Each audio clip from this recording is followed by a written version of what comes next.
Hello, everybody, and welcome to Connected Conversations. And we have a great chat here tonight with Lucas. Thank you for being here. And Lucas is a third year PhD candidate at the University of Massachusetts Medical School, studying new ways that mitochondria get recycled from cells. Um, and this is not something we've looked into a lot. Hey, thanks, Preston, for being here. Uh, but I haven't done a lot of cell bio on this conversations before, so I wanted to reach out to some other fields of science. Uh, what else do you do, Lucas? Well, um, yeah, being a student is awesome. Honestly, being a grad student is incredible. At least from my perspective. Um, Besides being a grad student, you know, I play the banjo, or I'm learning the banjo. Um, I love listening to music, concerts, making playlists, like anything music oriented. I'm game for. Video games, books, movies, you name it, the normal stuff. Um, you know, uh, but like science definitely encapsulates my entire life. So uh, it's what I do the majority of the time. But yeah, working out, Emergency. trying to stay healthy and yeah, Mhm. pretty normal stuff. Nothing out of the box too much. Oh, we got a raid here from Eagle Scout Survival Tips. Thank you for stopping in. Uh, Nice. we just started our chat here. Great to have you. Uh, Eagle Scout Survival Tips is a fellow streamer of mine who always supports this channel. So thank you so much. And is usually full of good questions as well. Um, and so now I have some specific questions, as I often do for our guests. Being a science educator myself, I hear all kinds of questions and I hear all kinds of things. Yep. But I want to save some of the juicy bits for later. Because here we were thinking there was no controversy around mitochondria. There is. First off, can you tell us a little bit more about exactly what it is that like you do in your research, just so we have an idea of what your expertise is? So, so I actually work on fruit flies, Drosophila. For those non-science folk, the very tiny flies you find on the bananas, those little guys have a lot of genetic advantages. So my model organism, a fruit fly, and within my model organism, I study a certain developmental part of the fly, um, and that is, if I can actually show my screen a little bit. Ooh, we're testing technology tonight, folks. Yeah, So, let's try this here. hey, Nick, welcome in. Okay, so you guys can see that, right? Hold on, not yet. I have to work by Oh, behind the scenes magic. I'm sorry, I'm making it harder on you. No, you're not making it harder. You're making it wonderful.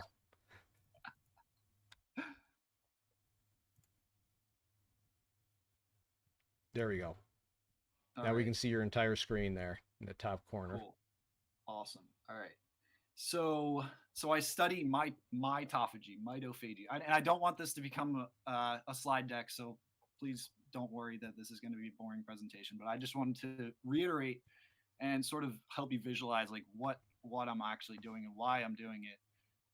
I will And also then I can add that the reason I was interested, Lucas, because I saw the word mitophagy, and I'm like, what the heck is that word? Because I'm interested in words I don't know, so I'm like, what is yeah, that? You know? honestly, I'll admit I didn't know what auto. So my lab studies broadly autophagy or autophagy. Some people do it either way. Greek for auto meaning self, and phagy meaning eating, self-eating. And mitophagy being the mitochondrial selective autophagy. So, and yeah, of course, this beautiful word, mitophagy or mitophagy, however you feel like saying it. So my lab studies autophagy broadly, and I didn't actually know what that was coming into grad school, which was kind of strange. I never really encountered it in my classes. I might have, at some point come across it, but it wasn't something I was very familiar with. Hmm. And that first rotation, uh, well, I'll tell you later. I came from a background of Drosophila, and I noticed Eric worked on fruit flies and this thing of autophagy. There was a poster session at the beginning of grad school, and I approached him and was talking to him. He's a very nice guy, and um, just seemed like a very down to earth guy. So I rotated in his lab. Um, and for those who don't aren't familiar with grad school, you get rotations before you have to join a lab. In some cases you have to join the lab right Hmm. away. But anyway, so I saw he studies this autophagy thing, and then right when I was joining the lab, they actually discovered this protein, this very highly conserved protein. It's called VPS13D that has this mitochondrial clearance defect. Mitochondrial clearance basically being the process of mitophagy. Um, and the reason we study it is because mitochondria obviously are the powerhouse of the cell. Like everyone knows that. Duh. But so we want to study it because mitochondria can also be very detrimental to the cell, because they're so powerful. Um, they tend to run out of energy almost, and they produce these toxic chemicals, reactive oxygen species that basically kill the cell, and they release cytochrome C, these different things that end up killing the cell in the long run. So we want to figure out ways to eventually target this pathway and understand it more. And as I joined the lab, we sort of started to understand um, that there's more pathways than what's currently known. And so as I was getting to this slide, sorry for that tangent, but as I was getting to this slide, we actually study a certain developmental stage of the Drosophila. So this stage between the third instar larvae, when it's basically as big of a worm as it can get, until it starts to get to the point it becomes a pupa, and that's where it starts to metamorphosize into a fly. We actually study the point in between the larvae and the pupa, and that's because it's an autophagy dependent stage Oh. uh, of the Drosophila. So from that, we figured out that in a specific organ, I'm sorry, in the intestine. Um, so basically, getting back to that, we study mitophagy because mitochondria essentially go bad, and we're starting to understand that there's more than just the mechanisms we see, um, that we know currently, basically. Of course there are. It's one of the things I know about Yes, cell bio. There are more pathways than you can ever know. that But that's but yet they that's kind expect of you to memorize all of them. That Krebs honestly, cycle is still stuck in there somewhere. that kind of stuff is kind of just like dissolved out of my Yep. like I don't know, Dissolved your head or dissolved very out of your head? specific scientific, dissolved out of my head, in a way. I'm just like little scientific, I don't know, like Krebs cycle and TCA cycle. I I don't know. I know a lot about autophagy in general, but when I think about like all the facts I know, it Yep. kind of baffles me. Like, Yep. Now, question, like, so you mentioned that when mitochondria go bad, like I just imagined, like a mitochondria with a knife and it has an evil look in its eye. Um, it goes bad. Is that when it produces these oxygen? That when oxygen's generally bad, is that like a free radical that we need yep, to, drink our vitamin water that protects us against the free radicals type of thing?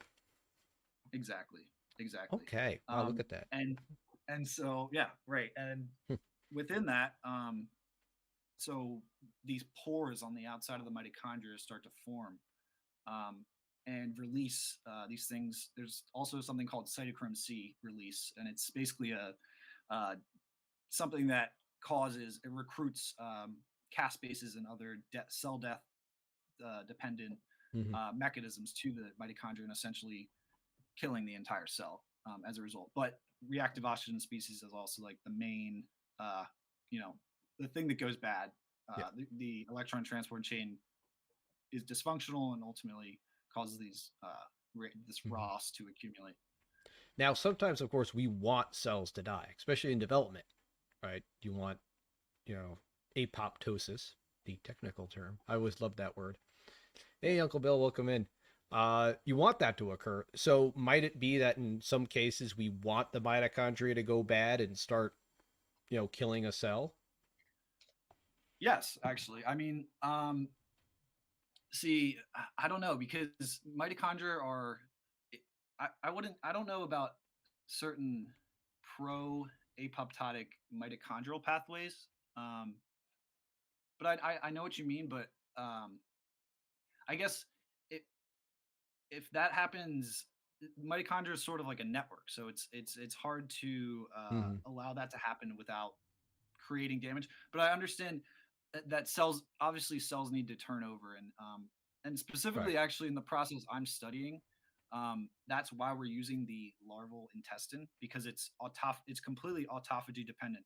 Even during this turnover between a larval intestine into a an adult intestine, obviously has to get as it shrinks. Um, and we use that as kind of a readout because cell death isn't occurring. But I guess to answer your question, I don't really know much about yeah pro apoptotic mitochondrial pathways, All something right. like that. That's Research PhD idea number one for me. No, no, thank you. see, the cell death field is inundated. Oh, I I'm kind of sure. like my niche of mitochondrial selective autophagy, Yeah. and also not I don't only we also don't only study mitophagy, we also study phagy. So it's Mm. the self-eating of the endoplasmic reticulum, which obviously is another very important um, organelle. Now we So there's multiple. There's pexophagy. There's nucleophagy. There's all these different everything's organelles. eating everything. What's up with this? I never You, realized. right. I know. But it's with at least with mitophagy or mitophagy and phagy where uh, you can't just get rid of the mitochondria completely. There always has to be there. So the ways that mitophagy is working, it's actually dividing and fusing out different parts of the mitochondrial network Hmm. instead of uh, trying to get rid of the entire network or something like that. It's slowly piecemealing out different bad parts of the mitochondria. Because typically you think of when you look at a textbook, you think of a mitochondria as this just bean-shaped structure. Um, and that's not the case. That's No. not the case at all. It's more of a Okay. mesh, like a mesh web, like um, that fuses and divides, and it sort of looks like bacteria because it's from bacteria. It's derived from bacteria. Right. So that symbiosis. Now I got a couple questions based on what you're saying. And Yeah. anyone in chat, please ask questions as well. Um, we are open for your questions about mitochondria and anything else you might have. Um, is it the case that mitochondria talk to each other? I mean, do they actually communicate?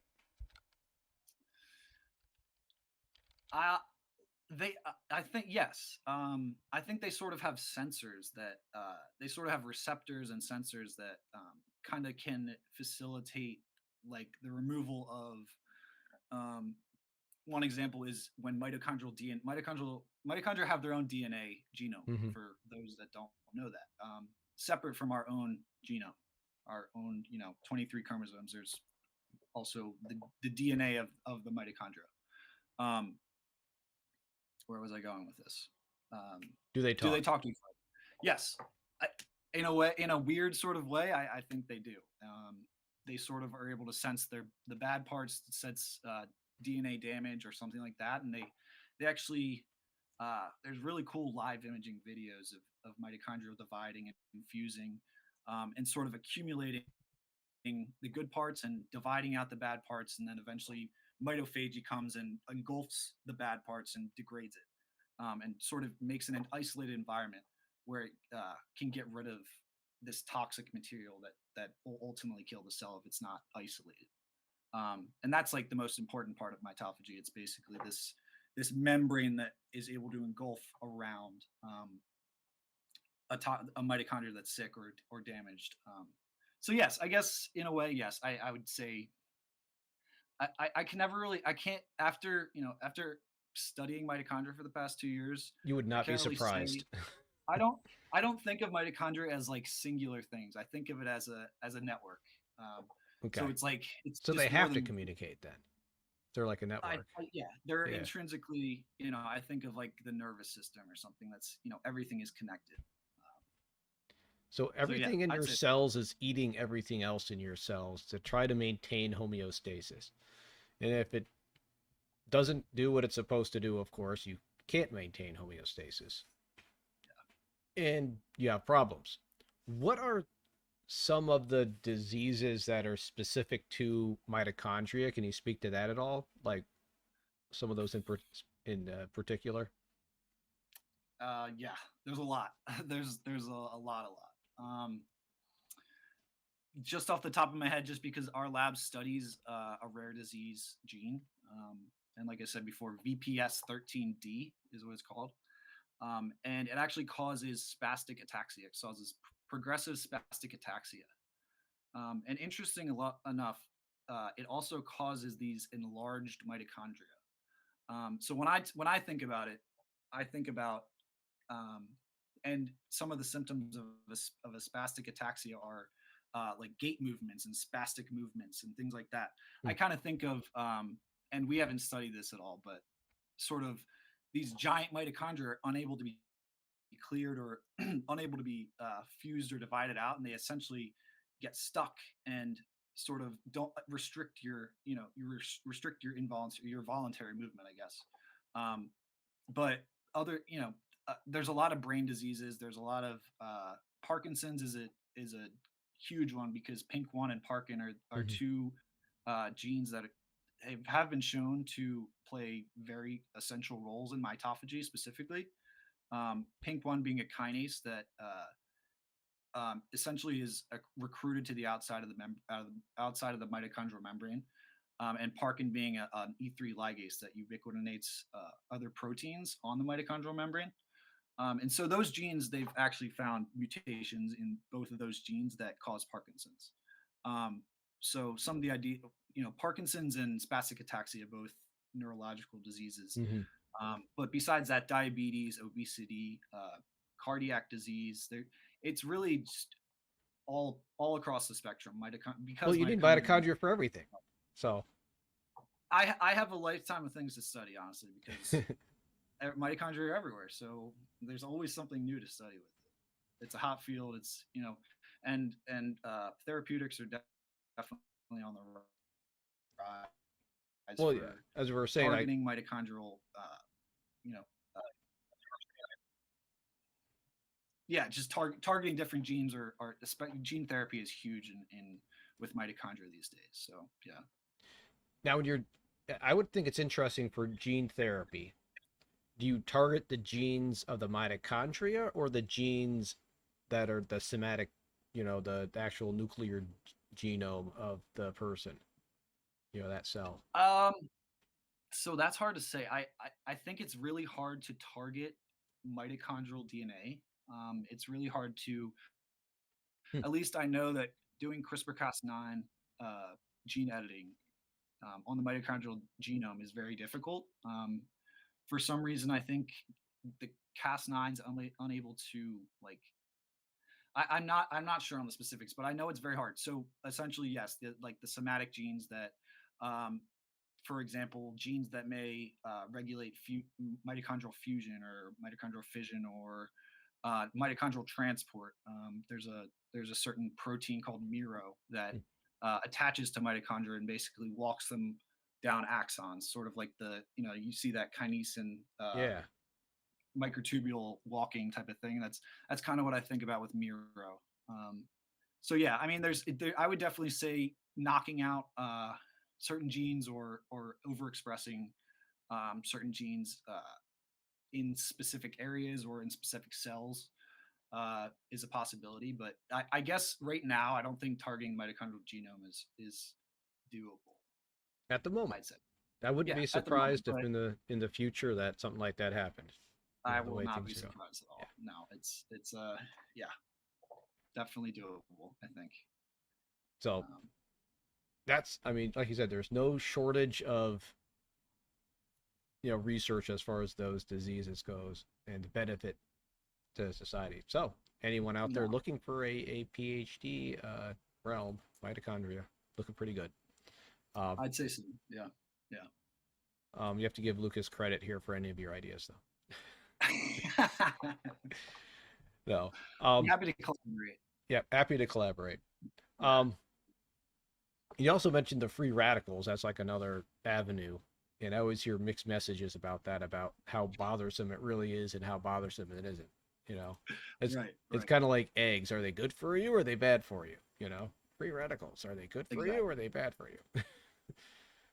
exactly, exactly. Yeah, no, I uh, agree. so my big question for you is, when we call the mitochondria the powerhouse of the cell, is that a misnomer? Is that a correct representation of mitochondria? I have heard otherwise. Yeah, I know people get uh upset about that. Do I you guess get it's upset how about it? you. I don't know if upset, but like they think you're undermining the mitochondria or something like that. Um, like the powerhouse in. I don't know what else. I'm trying to think like source. What am I trying to say? Process of elimination. Like what else in the cell would be the powerhouse? I mean the nucleus, I guess, but I think like when I think like one thing I don't agree with a powerhouse kind of uh, makes me think of stationary when sort of like a power plant or something that's Hmm. in one spot. Mitochondria are so dynamic that it's something that's they're constantly moving. So it's hard to That's say like something right more like there a that I don't more like think a powered train or something like it's constantly moving all over the cell to keep it alive. Um, that's something I don't think people know. Like I didn't know that until we just started talking about this, and I supposedly know how to teach this kind of thing. Um, I mean, I have some it's not a some powerhouse; it's a power train, Kristen. Okay, we the went over power this. train or the power And circuit the other thing or I heard, people don't like it because it doesn't produce power. It produces stuff that can enable you to have energy, right? If it's just producing ATP, that's not necessarily energy. It has the capacity to release energy. that's a good point. Yeah, I can That's the agree with that. criticism I had heard. And I'm like, Yeah, okay, you're like splitting hairs, kind of, but yeah, but I kind of like the name. I don't know, like it kind of it's got a it rolls off the clean. tongue, right? Yeah, But like you know what? I what else? never What other thought. organelle has that Yeah. type of uh, no one else. That's the first organelle that anyone ever thinks of. Is for some Mhm. reason before the nucleus, or I mean, no one really thinks about the ER or anything else, but it's like it's always the mitochondria, and it's It like is. It is. you know, And the other thing that you said, and like, is that idea of the cell being dynamic. And I think that's something as an educator that um, when we make our models often, it is a static model, right? yeah, Whether you're making it out of macaroni or you're making it, you know, you're drawing a picture or whatever, it's always static and we don't envision those mitochondria as actually moving around a cell or anything moving around a cell really, except the DNA. You always have that visual of it leaving, going through the endoplasmic reticulum and making, yeah, you know it's bonding with the RNA and making proteins, that whole process, but you don't envision other parts of the cell moving around too much other than, certain cases. Like I always thought the mitochondria just kind of sat there personally. I learned something well, tonight.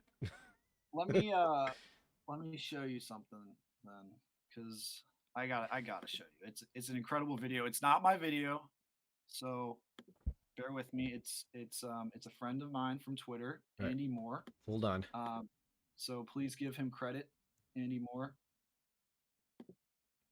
Let me make sure I can see this.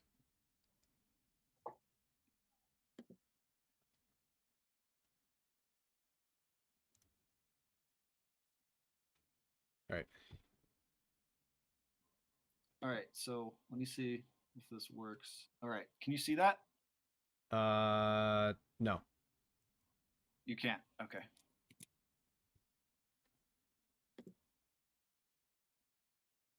No, we will figure out this technology.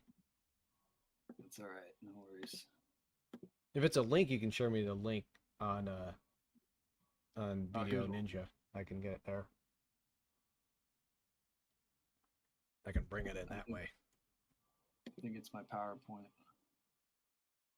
Well, anyway, while I'm fixing this, but that's something I never really knew about mitochondria.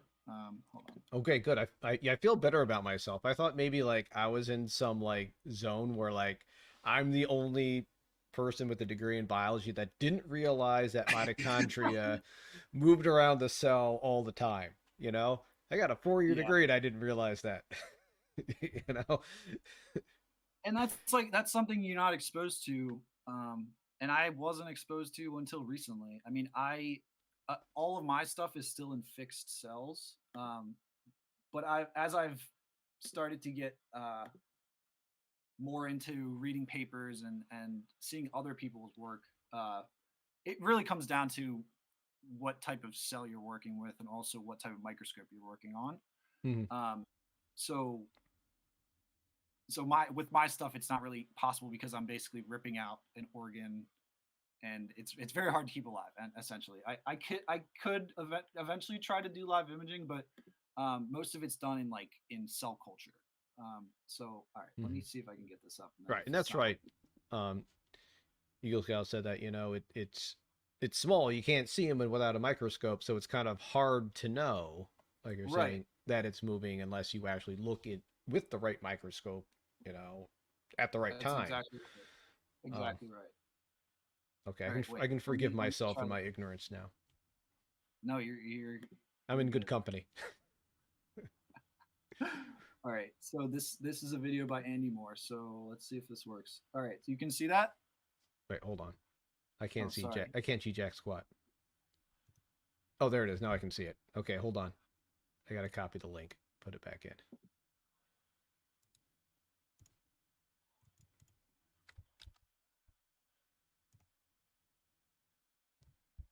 Bam.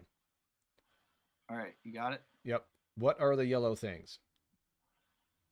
Oh my god. So so these are actually mitochondria, and this is actually the cytoskeleton, actin, and they actually move around and they contact endoplasmic reticulum. They fuse and divide.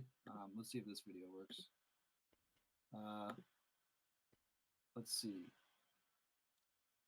Live Am I imaging am of I still mitochondria. Yeah, I can see? see that. Wait, so is the mitochondria that long, skinny thing? Yeah. I always thought they were like this shape with the little squirrely thing in the middle of it. What? I'm like being See, lied to. so they come in different shapes. Oh, okay. You see this? Yep. So this is the endoplasmic reticulum in red, and this is Okay. mitochondria in the blue. And you see how they're Oh my. moving around and they're sort of touching on the in the endoplasmic Yeah. reticulum, and they're fusing and they're dividing. So they're alive. They're bacteria. They're moving around and they have their own DNA. So yeah, I mean, you would typically think of you think of something like this, Right. All right. That's what I'm and that's thinking of. not Like I've been lied to that's my that's entire life. Thank you, Lucas. that's exactly. Uh, I uh, mean, and this is an I've seen electron these micro. images before too. Yeah, the one on the right. I've seen similar Yep. images like that before. So Um, so the, so this isn't lying. They do yeah. look like this at some points, but and this is actually an autophagosome that's forming around the mitochondria. This is also a piece of endoplasmic reticulum right here. Um, so it's sort of it can encapsulate that sort of thing, but in general, it's more of like a mesh, more like a network. Um, like and here's another video of this is endoplasmic reticulum that's moving around all over the cell, and then obviously the nucleus glowing there.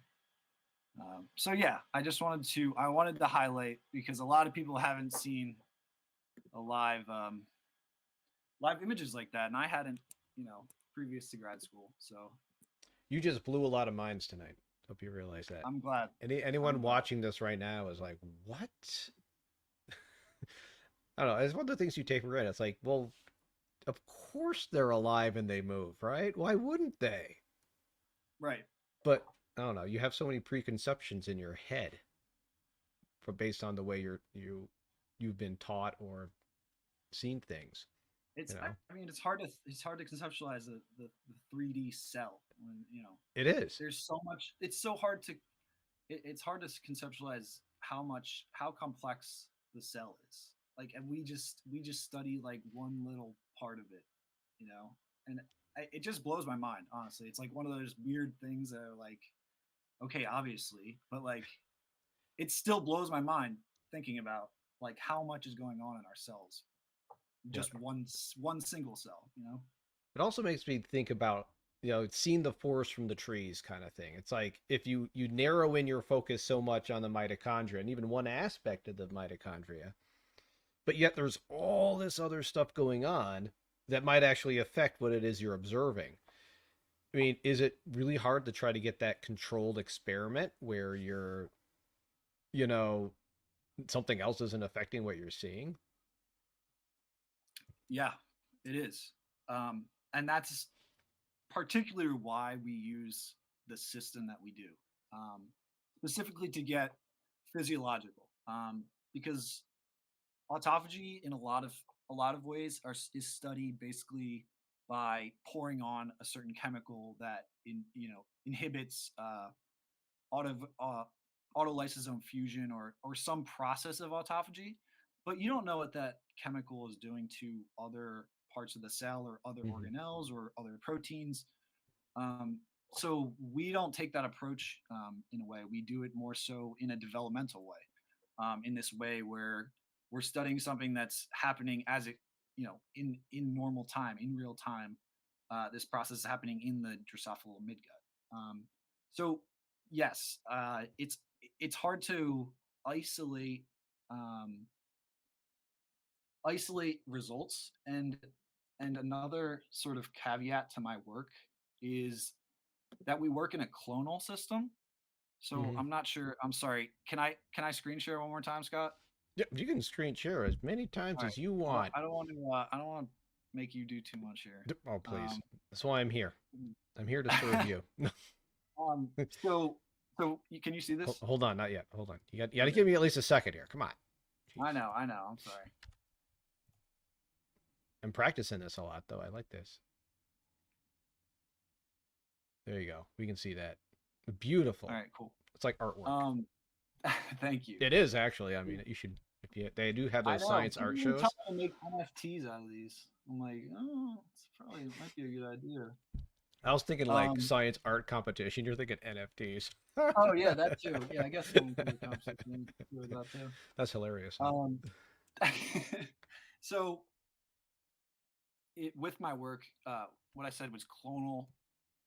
And what I mean by clonal is we're able to express, because some genes that you knock out or you want to perturb are ultimately cause the animal to die early because Hmm. they're essential genes.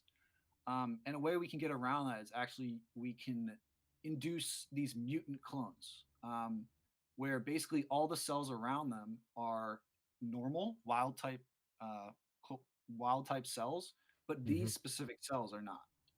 So we use GFP. We use something that's innocuous to the cell, and sometimes some of these fluorescent reporters can be detrimental to the cell. But we've done enough uh, trial runs and controls and things to know that it's not in this case.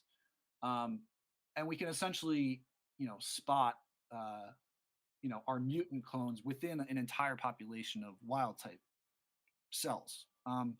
Whereas with a lot of studies and things, you have to do whole cell, uh, whole animal expression or knockout or something like that. So this affords us the ability to have controls literally all around our mutant cells. So there's Okay. more controls than mutants here, but eventually you can, you get enough clones to make it significant or whatever. But it affords us that ability to keep our experiments as controlled as possible in a way. Okay. Um, so yeah, I mean, That's how it's it's done.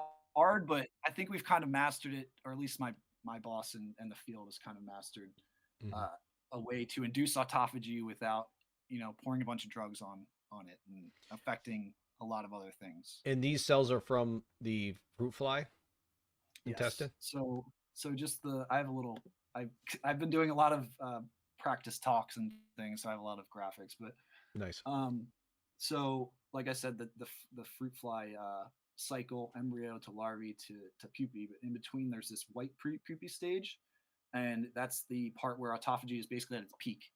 And I basically uh, cross certain flies to each other and induce these clones. And basically, I'm able to induce them with a heat shock. So basically, I just put them into a bath, an incubator bath, and it has a heat shock promoter that's attached to an enzyme that basically cuts out the gene of interest that I want to study, and replaces it with like a GFP or RFP or something, some fluorescent reporter that I can know that that cell is not expressing my gene anymore, or the gene is Hmm. non-functional. Um, so so that's basically the process, and then I pick them, I let them sit for 2 hours, um, and then I dissect out the midgut. Yeah, I dissected the midgut, and then I immunostain them with different antibodies, mitochondrial antibodies, endoplasmic reticulum antibodies, cargo. There's certain cargo that gets recruited to during autophagy and whatnot. So I have this image in um, my head of you at like a microscope with a scalpel trying to get the that's exactly what I do. I mean, That's really, is that exactly. it? I mean, I don't have a Oh, there picture you of go. Yeah. the scalpel, but this is my station, and my flies. And I have these are all different genotypes of flies. Overexpression or fluorescent reporters of certain proteins or knockouts of certain genes. Or we use RNAi a lot, which I'm not sure if you're familiar with RNAi. It's I am not. RNA interference. It's a Okay. certain way to Interference RNA. basically, You say that, I know what it yes. is. Use the fancy terminology RNAi. I don't know what it means. Okay, all right, fair. Interference RNA, and Okay. basically renders genes knock or non-functional. So I have a lot of stocks of that, but yeah, Right. all my flies are kept in little vials or bottles, and I dissect them at this light microscope, and then I go on to the more high power microscopes to do Right. um, Like that you know previous image the that you confocal had on imaging. there. This sort of guy to get images The like pretty this. ones. Yeah, exactly. So yeah. Nice. And RNA, I'll go back. interference RNA or RNAi, is because if you have RNA and it bonds to other RNA, then they can't make their protein basically. So it goes away. It goes away. So, all right, there you go. Exactly. You got it. For those that did not know. So that is Thanks. a lot of, there are a lot of steps in there where it could go wrong. And it probably does go wrong. I mean, is that, I just, at any point in there, I would get extremely pissed off. I mean, like, has this taken you a while? I mean, you had 3 years now, right, of honing in on this kind of research where you've been mastering your skills. Was there something in particular that was a barrier for you that you kind of eventually you got the hang of it and you're like, okay, this doesn't aggravate me anymore? Or it, and also answer, is there something you're still struggling with? Great questions. Very good questions. Yeah. Something that was a barrier for me, especially in the lab, was just like trying new things, doing things that I had never done before, which Mm-hmm. sounds so trivial, but when you're looking at a protocol that's going to take 3 days, and you can just do the normal experiments you've just been doing, you know, trying a new protocol or doing a new experiment was something I was kind of afraid to fail. I guess of being afraid to fail or being afraid to ask questions Hmm. was something I overcame pretty quick because I have a great lab environment. I think that's really essential to have in grad school. Um, Yep. the people in my lab don't make me feel dumb or something like that, or they always value what I say. Hmm. So I And guess yeah, two that barriers were. Sorry, you go. that's like embracing the failure too. It's okay with your lab group to try it, and you have that protocol, like you said, 3 days, and at the end you're like, well, that didn't work, and they're more like, okay, let's take another look at it and try something else Exactly. versus you stupid big lug, what did you do? Or you know, look at all these materials you wasted, or right. something to make you feel bad. And I know there's plenty of toxic lab environments out there, and I've heard it's lots of unfortunate. stories. That's Yeah, unfortunate. and it's Oh tough. yeah. And I that was something I was made sure that it wasn't going to be like that for grad school. Oh, and by the way, Krista, thanks for stopping in tonight. By the way, Oh, she is a science teacher in Massachusetts. oh, By great, the way, nice, so uh, awesome, from your state there, and Michael Locke came in. Thanks for being here. Yeah, awesome. it's conversation's been going great. Please put your questions about mitochondria in the chat if you have any. I haven't had that a lot of chatter, but not a lot of questions so far. I don't know if maybe like it's like a lot of this is cell bios, not an easy It's topic. a lot. Yeah, There's a it's a lot lot. to it. Um, You're right. but even You're just right. like basic questions are appreciated. Um, Now I want to get into maybe something that we can all relate to. What is it that uh what led you into the career in science? Like what was it that you did as a kid or you had experiences that kind of made you realize, oh, you know what? I think I want to do science. I didn't really like science, and I think I liked it indirectly in high school. Hmm. It was one of those things that I kind of just breezed by. In middle school, you don't really know what the heck you're doing anyway. High school, I was like, oh, I'm a good writer. I like history and English. Um, but science was always the class that gave me the hardest time, and I was like, I don't like science because I'm spending the most time doing my physics homework and doing my chemistry. I remember doing some of the chemistry. You know, um, I forget stoichiometry Yep. uh, in 10th grade, and I was like, this is really hard, but I like it because it's challenging. And I didn't really going into college. I was a biology major, but I was leaning towards doing like physical therapy, and I did my freshman year in bio, and it was bio 101 and bio 102. Bio 102 is mostly like genetics based, Hmm. um, and and and then I shadowed at a PT place the summer after, and I didn't really like it at all, like because it was very redundant. It was very you know Hmm. same patients, same injuries, same types of things, which great. I figured I wasn't for me. And I was also playing football at the time. I played football for 2 years at Catholic University, and football became too much. And I was like, I like science a lot. I joined a lab. I joined a yeast biochemistry lab studying ABC transporters. Didn't know what ABC transporters really were at all, but I was like, I need to get my foot in the door, do something. Um, because I quit football. I was kind of like, this isn't working out. What am I doing?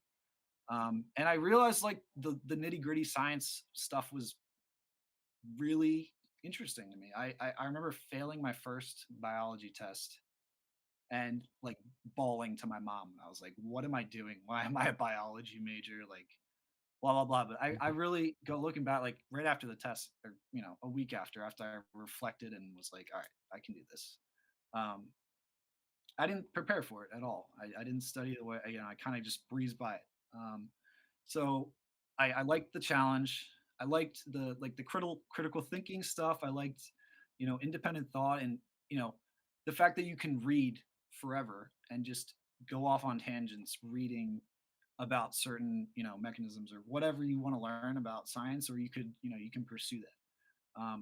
And so did biology, did got a biology degree, worked in a lab for 2 years, um, and then I worked at a contract research organization in industry, and I was like, that was like a pipette monkey. Basically, I was Mhm.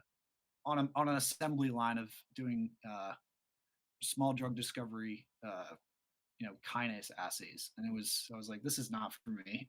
So Mhm. I joined a lab at Thomas Jefferson, in Tim Mosca's lab, and I studied synaptic development in Drosophila. And I honestly didn't know what I didn't even know fruit flies were like a big organism, going into Tim's lab.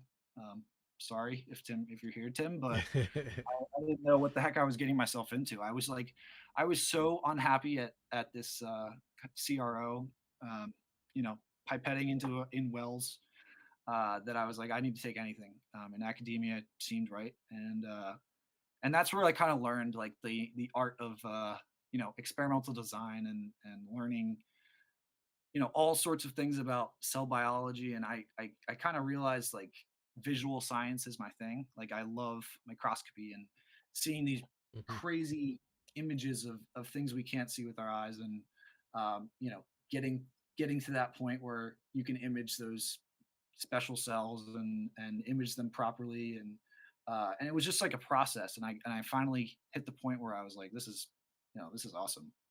So then grad school came, and I ended up joining a lab that also studied Drosophila, but it's completely different field.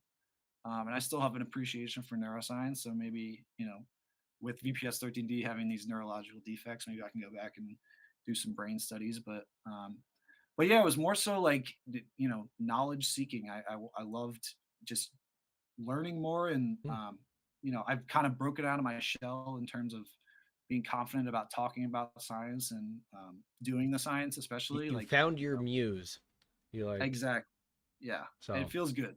I've kind of found my passion. And who right, knows what's going to happen after this, but right. it's And that's good. one of those Good things stuff. like when I teach eighth grade, you know, mostly, but even high school, I try to tell the kids, I'm like, look, you don't know what you're gonna do in eighth grade usually. Some people do, right? They're very set in it, and it's like, hey, Sure.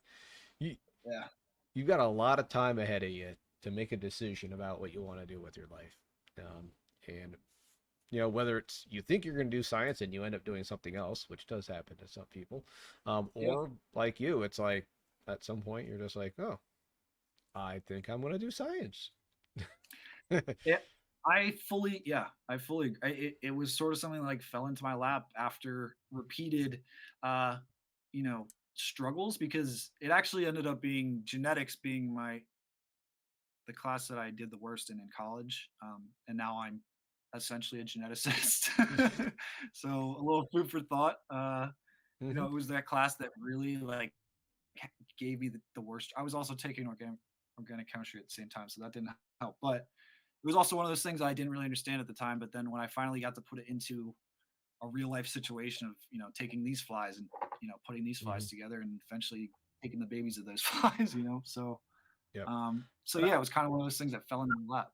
yeah, we had this conversation the other day, and I think it was on a previous stream that I did where there were so many science people, and myself included, that failed one of their early science tests in college.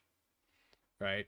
You just had like a terrible experience, like flat on your face kind of, you know, moment of fight or flight, Yep. with that, that topic. And it's like either you can bail or you gotta pick yourself up and figure out what went wrong and move ahead.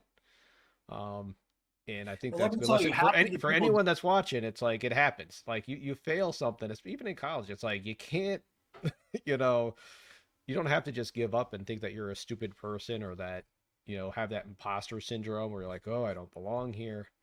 Um, you just got to work at it.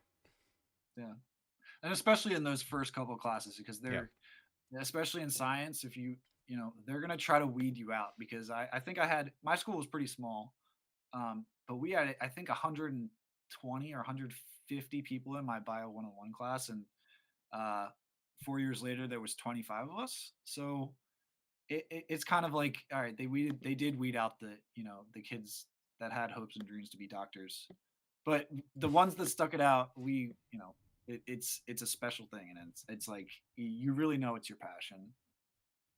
Yeah. Yeah. Um, let's see. Michael's asking something here. Um, what is your attitude towards the way science subjects are taught at school and university? Do you find it the same? Which offers you more rewarding experience? The way, okay, yeah. So between high school and university, or Yes, I think that's what he means. Yep. okay, yeah. I mean, I guess high school, it's sort of it's such a weird time in your life. I understand that part at least, but I think having good high school teachers is so important in terms of your enthusiasm for science. I think that's one of the things that people don't have right away, and that's not Hmm. something I certainly had in high school. I didn't have enthusiasm for science. Some people are just really good at it, so they're really, they're all about it. But I like I said, I struggled so much, like so badly in high school Hmm. with it. And but with college, it's like it's one of those things where you get what you give in. And I saw that with my first test. I got a 55, and because I studied like I was in high school, and you kind of you kind of find your routine. I kind of skated by in high school. I worked hard, but I skated by. But it's in college, it was I found my routine of copying down this set of notes, or making flashcards in this certain way. So it's hard to say. I mean, yeah, I mean, it's hard to say. I wouldn't say it's the same, but I think college definitely, just because I had more of an appreciation for it, and I knew I wanted to be a scientist, was more rewarding. But I wish I had appreciated it more. I think I indirectly appreciated it now that I think about it, because I think about my chemistry and I think about physics, the two hardest classes for me, and that's kind of what drove me into science. Um, that difficulty and that challenge, really. Hmm. Yeah. Yeah. So Uncle Bill has a little thing there. I'm not going to read the whole thing, but basically, he learned that he wasn't going to be a physicist, but a middle ground in engineering, tech, hands-on science. I think, and that kind of gets into what I thought as far as difference between. Well, there's a lot of differences between the you know secondary ed and higher ed, and one of those is at the higher ed you're more learning through practice by actually doing it. You have access to all the equipment, you know, whereas in a high school you might just have one class set of just regular compound microscopes if you're lucky, right? Whereas at the Yeah. university, you could have a lot, fancier equipment that you could get into and find a program to that meets your blooming passions within science. So I think that's Yeah. like the main difference, and there's a big difference between secondary schools, of course. You know, um, unfortunately, not everyone has access to the same equipment, Right. and Yeah. the same teachers. Exactly. Yeah. Um, but at universities, there's a little more equity, right? You go into a science program, you're going to find a lot of uh, people with varied interest and a lot of the equipment that you don't get at the high school level for sure.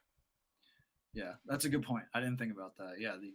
At least the exposure to different avenues of science. Hmm. Whether that is the more chemistry based, or plant science, or molecular biology. Like I didn't think about molecular biology in high school. Like genetics wasn't really something that even crossed my mind. And then college you kind of get into the more meat of it. So yeah, and then obviously being exposed in college, like having the opportunity to work in a research lab was so important because I saw sort of how you work through problems and how you have to do all these certain little steps just to get the experiment to work. And um, it was, all the pieces have to fit together to get to that point. So yeah, the resources and the certain types of exposure you get early on are super important and different. Yeah. All right. So that is, I think, a good food for thought for anyone going into education to be educated in science or not going into higher ed, Yeah. or if you're still in high school even. Uh, um, Eagle Scout Survival Tips. Thanks for stopping in. I will see you later. Sorry to see you go. Um, and we are going to slowly finish up here. We've been talking for an hour, believe it or not, Lucas. I don't know if you realize Yeah. that. It's Wow. like it Yeah. flies by when you're having fun, doesn't it? Um, and so, any last things about where people can find you? Um, Yeah. I mean, you can reach out on LinkedIn. My Twitter is my name. I believe it's yep, in Scott's promo. Um, yep. yeah, I typically use like LinkedIn and Twitter usually. So yeah, there. And then if anyone ever has questions about grad school or academia or mitochondria, feel free to email me at lucas.restrepo@umassmed.edu. I'll put your LinkedIn on there so people can connect with you there. Um, so, thank you so much for being here and talking to us tonight about the mighty mitochondria. I know I learned a whole bunch, and I'm sure everyone else did because there were some great comments about how much they realized that they didn't know. Oh, that's awesome. You I'm know, glad. I appreciate the opportunity. yep. This is really cool. And if you need more guests, I have plenty of friends that are grad students, so and I friends will that love be Python. I'll be hitting you up. Please be. Last thing, what video games do you play? Because we might be able to just connect um, in a Yeah, co-op. I usually play. I'm usually like sports games like Madden, Okay. 2K, FIFA, and then like Call of Duty. Usually, yeah. God. What do you play? What do I play? I play. Well, I was just before I came on tonight. I was playing StarCraft 2. Oh, That's uh, old school, and yeah, I don't know. I've been playing a lot of Deep Rock Galactic, which is a Oh, interesting. I'll have to Xbox, look these games up. No, I'm pretty and standard with I'm basic with my games.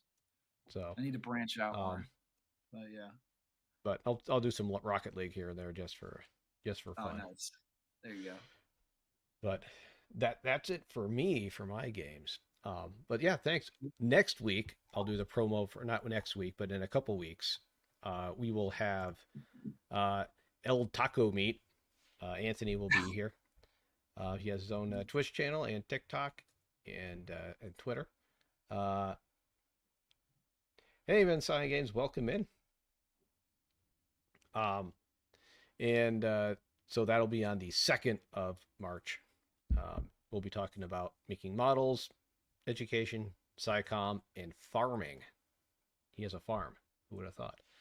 And he's actually streaming right now, so we're actually going to go raid him and see what he's up to tonight. Um, so that'll be what we're doing. So TwitchCon is now official, October 7th through 9th. Well, I don't know if I'm going to be able to go. That's like the middle of the beginning of the school year. And far That's too in advance to plan. I can't plan that far in advance. I don't know who else can plan that far in advance. I don't know. I don't know. If all of a sudden I'm like a semi-professional streamer, right, then I would have to go. But as it is now, it's just a passion of mine because doing science education isn't enough during the workday. I have to do it on my of off course, time as well. of course. So, well, good, Vince. I am glad you're excited about that. Well, I am happy for everyone that stopped by today. A lot of people I haven't been here in a while stopped in. I appreciate you being here and your support. Please stop in. We always want to learn something. We always want to have some fun here and spread the love of science and all that science can offer us. Stop by. My next stream will be this Friday. I should be streaming that day. You're 4